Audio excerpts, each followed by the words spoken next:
Have you ever stopped to think about the word moderation? We say, sugar is sweet, it's delicious, it gives you energy, But eat it in moderation, wait a minucci. If something is genuinely good for you, why would you need moderation? We don't tell our kids to eat vegetables in moderation, do we? Or, hey, oxygen is great, but don't breathe too much of it. The very fact that we have to use the word moderation proves that the substance itself is problematic. We're loading up the front end with all these positive words, only to contradict them with a warning at the end. At best, it's confusing. At worst, it's dishonest. It's like telling a kid, making money is fantastic.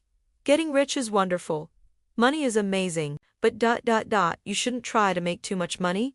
It makes absolutely no sense, right? The message is completely contradictory. Yet, this is exactly what we're doing with food education for our children. Let's be real, we're living in an age of science.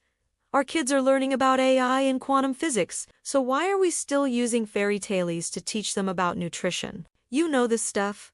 The sugar fairies are dancing in your tummy, or those naughty lollies are trying to trick you. This kind of storytelling is harmful. First, it makes it seem like food has a mind of its own, like sugar is actively doing things to you. That's false. Matter is inanimate. It doesn't do anything unless you make it. Second, it hides the real science. Instead of understanding what's actually happening in their bodies, kids get a fantasy story that won't help them later in life. Here's the truth we need to be teaching. Sugar doesn't run into your mouth. You put it there. Food doesn't make you sick. The asterisk amount, *UE, can make you sick. You are in control. The child is the king or queen of their body's castle. They have the power, and they make the decisions. Understanding that isn't scary, it's empowering. This brings us to the core science that kids and adults really need to grasp. People often think, if my body needs it, it must be G. And if it's good, more must be better. That's wrong. Your body needs specific amounts of specific things. There's an optimal quantity. It's not negotiable. It's just biology. Think of your body like a business. When you eat the right amount of something your body needs, that's an asset. Your body can use it. But when you eat more than your body needs, that becomes a liability. It's debt. It's a burden your body now has to deal with. Most modern diseases, diabetes, fatty liver, obesity, heart disease, come from having too much of something, usually too many carbohydrates.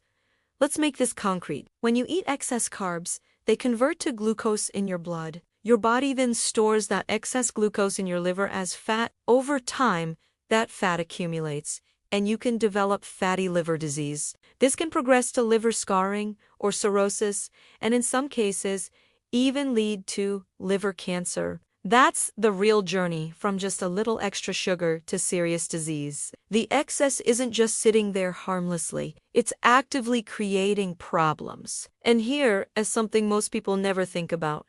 Even the food your body needs costs energy to process. When you eat protein, for example, your body has to break it down, transport the elements where they need to go, and then reassemble them into what your body actually requires, using instructions from your DNA.